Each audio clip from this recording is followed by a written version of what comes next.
यानुसामा को भी पता चल जाता है ब्रोली उस डायमेंशन कैप से बाहर आ चुका है और गोकू से दोबारा बचाने के लिए यहाँ से जा चुका है। इसके बाद हम ग्रैंड प्रिंस को देखते हैं जो ब्रोली से फाइट कर रहे थे।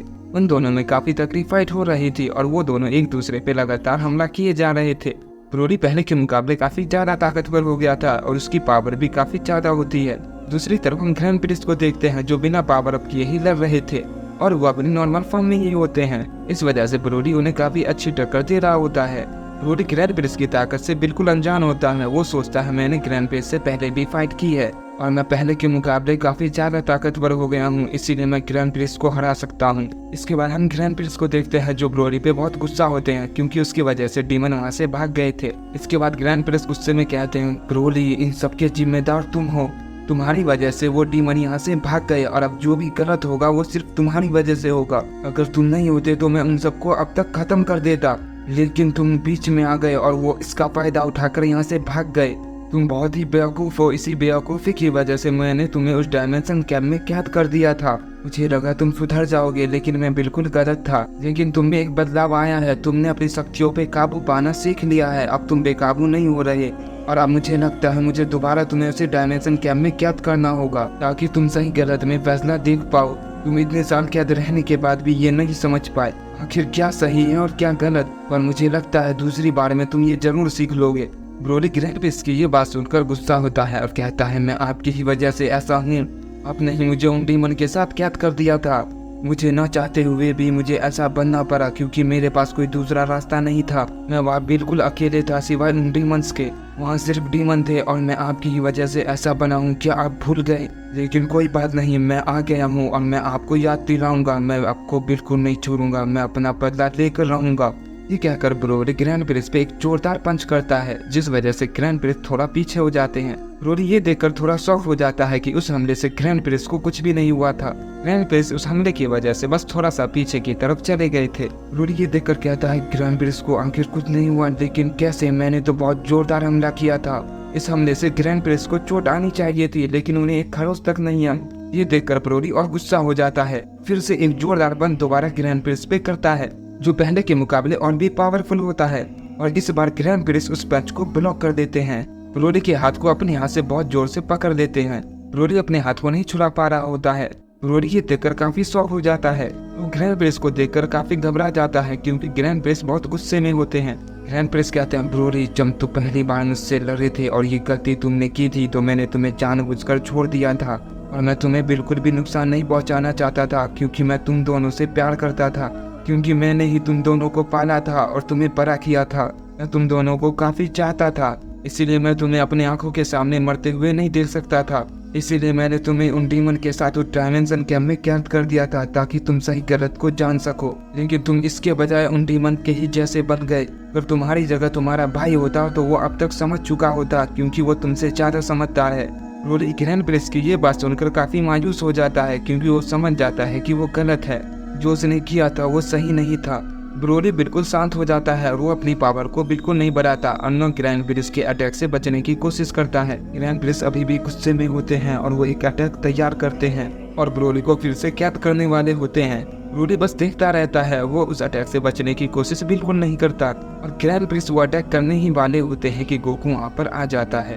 गोकू ग्रैंड प्रिंस को ऐसा करते हुए कहता है नहीं ग्रैंड प्रिंस प्लीज ऐसा मत कीजिए। ब्रोली गोकू को देख के खुश होता है। गोकू भी ब्रोली को देख के काफी खुश होता है। गोकू कहता है मेरे भाई ब्रोली तुम आखिर बाहर कैसे आए? ब्रोली कहता है गोकू तुम्हें यहाँ नहीं आना चाहिए था, तुम यहाँ पर कैसे आए और तुम्हें कैसे पता चला?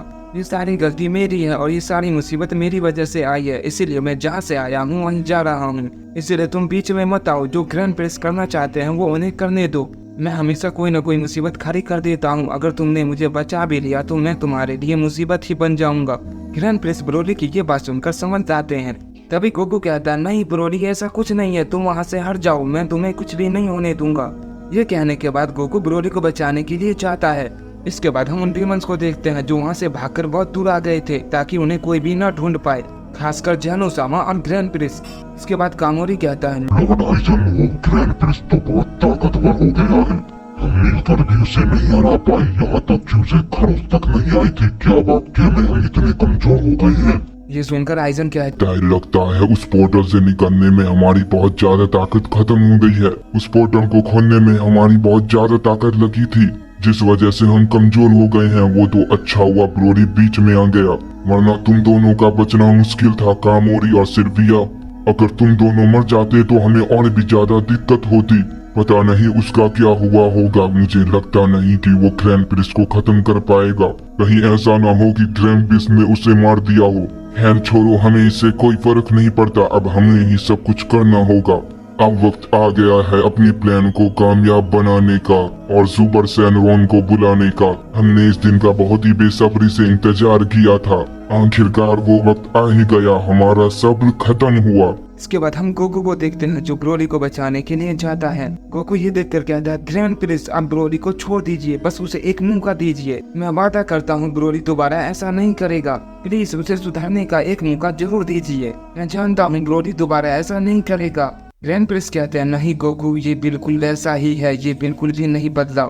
ये एक मुसीबत है और इसी की वजह से वो सारे डीमंस यहाँ से भाग गए। अब वो बहुत ही ज्यादा तबाही मचाएंगे। सुपर ड्रैगन बॉल भी उन्हीं के पास है और वो सुपर सैनरॉन से अपनी इच्छा पूरी करवा देंगे, क्योंकि वो उन्हें बुलाना जानते हैं।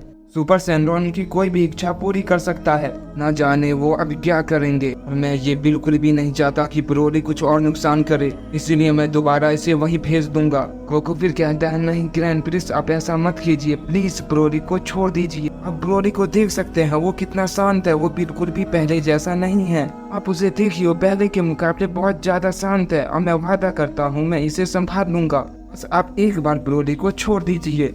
ग्रैंड प्रिंस ये सुनकर गोकू को मना नहीं कर पाते, क्योंकि ये सुनकर ग्रैंड प्रिंस को पहले वाली बात याद आ जाती है, जब पहली बार ग्रैंड प्रिंस ने ब्रोली को कैद किया था। इससे वैसा ही होता है, इसीलिए ग्रैंड प्रिंस अपने हमले को कैंसिल कर देते हैं। गोकू ये देखकर बहुत ही ज्यादा खुश हो जाता है। इसके बाद ग्रैंड प्रिंस कहते हैं, गोकू अगर ब्रोली ने दोबारा ऐसा कुछ किया तो मैं कुछ भी नहीं कर पाऊंगा। मुझसे पहले जैनुसामा इसे खत्म कर देंगे, इसलिए तुम्हारी जिम्मेदारी है कि तुम ब्रोली के साथ क्या करोगे। और तुम जैनुसामा से लड़ने की कोशिश बिल्कुल भी मत करना।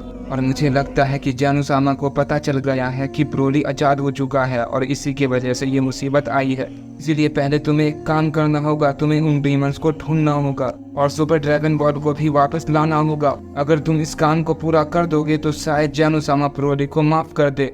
और मैं जैनुसामा के पास जाता हूँ और उनको समझाने की कोशिश करता हूँ, शायद वो ब्रोली को छोड़ दे। और तुम इस बात का खास तौर से ध्यान रखना कि ब्रोली जैनुसामा को न दिखाई दे, वरना तुम जानते हो इसका अंजाम क्या होगा। गोकू कहता है, आपका बहुत बहुत शुक्रिया ग्रैंड प्रिंस, मैं इस बात का खास तौर से ध्यान रखूंगा और मैं ब्रोली को ऐसा कुछ भी नहीं करने दूंगा जिससे वो खतरे में आए और कोई मुसीबत खड़ी करे। इसके बाद हम उन डेमंस को देखते हैं जो सुपर सैनरॉन को बुलाने वाले होती हैं और हम देखते हैं आखिरकार सुपर सैनरॉन वहाँ पर आ जाता है। इसकी एनर्जी सभी को महसूस हो जाती है। डीमंस ये सब इसीलिए कर पाते हैं क्योंकि उनके अंदर जानमा का ब्लड होता है, जो ग्रैंड प्रिंस को पता था, जिस वजह से वो सुपर सैनरॉन को समन कर पाते हैं। ये देखकर सारे डीमंस बहुत खुश हो जाते हैं और कहते हैं, हमें अपने मकसद में कामयाब होने से कोई नहीं रोक सकता। ये कहकर सारे डीमन बहुत जोर से हंसने लगते हैं।